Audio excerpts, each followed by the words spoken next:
आज दुनिया में एक साथ तीन बड़े खतरे सामने हैं। पहला युद्ध का खतरा, दूसरा तेल और इकोनॉमी का झटका और तीसरा चाइना का साइलेंट अटैक। तो और सबसे शॉकिंग बात तो क्या है, इन सब का असर सीधा इंडिया पर पड़ने वाला है। आज का वीडियो पूरा देखने का, क्योंकि आज आपको मैं बताऊंगा कि आने वाले दिनों में दुनिया में क्या बड़ा होने वाला है। तो दोस्तों, मैं हूं दशरथ सरला और आप देख रहे हैं मेरा अपना एनालिसिस चैनल। यहाँ हम न्यूज़ नहीं पढ़ते, यहाँ हम न्यूज़ को समझते हैं। और चलो शुरू करते हैं।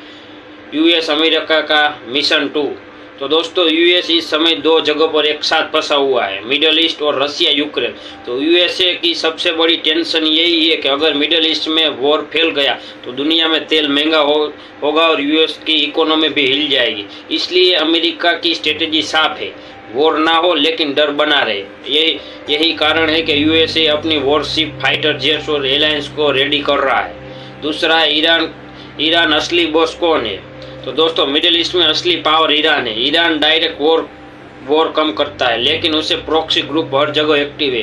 अगर ईरान ने किसी भी ग्रुप से बड़ा हमला कर दिया तो इजराइल जवाब देगा और यूएसए भी घुस जाएगा। और अगर ये हुआ तो समझ लो मिडिल ईस्ट में आग लग जाएगी। इंडिया का एंगल क्या है इसमें? इंडिया का तेल मिडिल ईस्ट से आता है। युद्ध हुआ तो पेट्रोल डीजल महंगा होगा, शिपिंग रूट ब्लॉक हो गए, इंडिया में महंगाई और बढ़ेगी। इजराइल गाजा का क्या है? तो सीज फायर क्यों नहीं टिकता है? तो दोस्तों, इजराइल गाजा में सीज फायर टिक नहीं रहा, क्योंकि दोनों तरफ ट्रस्ट जीरो है। इजराइल कहता है कि हमास खत्म करना है और दूसरी तरफ गाजा में ह्यूमैनिटी क्राइसिस बढ़ जा रहा है। अब टेंशन यही है कि ये कॉन्फ्लिक्ट किसी भी समय पूरे मिडिल ईस्ट को खींच सकता है। तो इंडिया के एंगल से हम देखें तो इंडिया के रिलेशन इजराइल और अरब दोनों से अच्छे हैं। इंडिया को स्मार्ट डिप्लोमेसी यहाँ पे करनी पड़ेगी। इंडिया को दोनों सेम है। रसिया यूक्रेन, ये युद्ध अब खत्म क्यों नहीं होता? तो दोस्तों, रसिया यूक्रेन अब लंबी लड़ाई बन चुका है। यूक्रेन को वेपन और मनी चाहिए और रसिया धीरे धीरे दबाव बढ़ा रहा है। अब यूरोप और यूएसए में फाइटर आ रहा है। लोग पूछ रहे हैं कि कब तक झोंकते रहेंगे, और यही सब डेंजरस बात है। इंडिया का एंगल से देखें तो इंडिया ने बैलेंस बनाया हुआ है। इंडिया को भी ऑयल चाहिए और डिफेंस भी चाहिए, तो इंडिया अभी भी स्टेबल है। चाइना चुपचाप भारत के लिए सबसे बड़ा खतरा है। तो दोस्तों, चाइना की स्ट्रेटेजी बहुत ही खतरनाक है।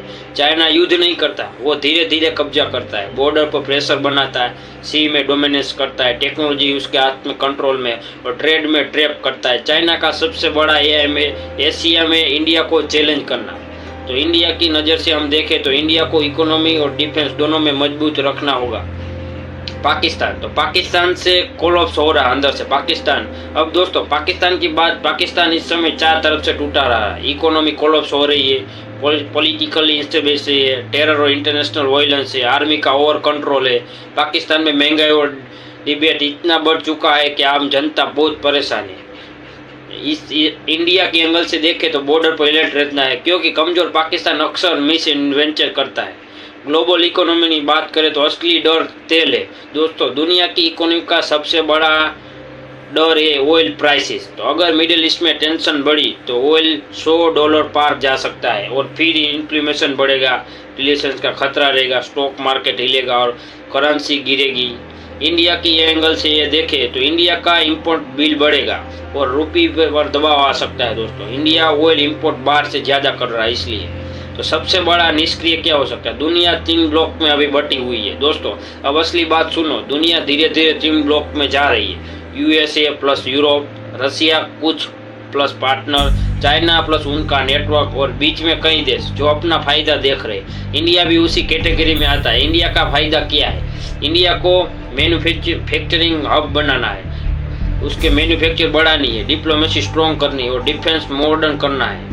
तो दोस्तों, ये थी आज की ग्लोबल न्यूज़। अगर आपको वीडियो पसंद आया तो लाइक करें, मेरे चैनल को सब्सक्राइब करिए, बेल आइकन दबाइए और कमेंट में बताएं कि आपको सबसे बड़ा कौन सा खतरा लगता है, ईरान, रसिया, चाइना या पाकिस्तान। तो जय हिंद दोस्तों।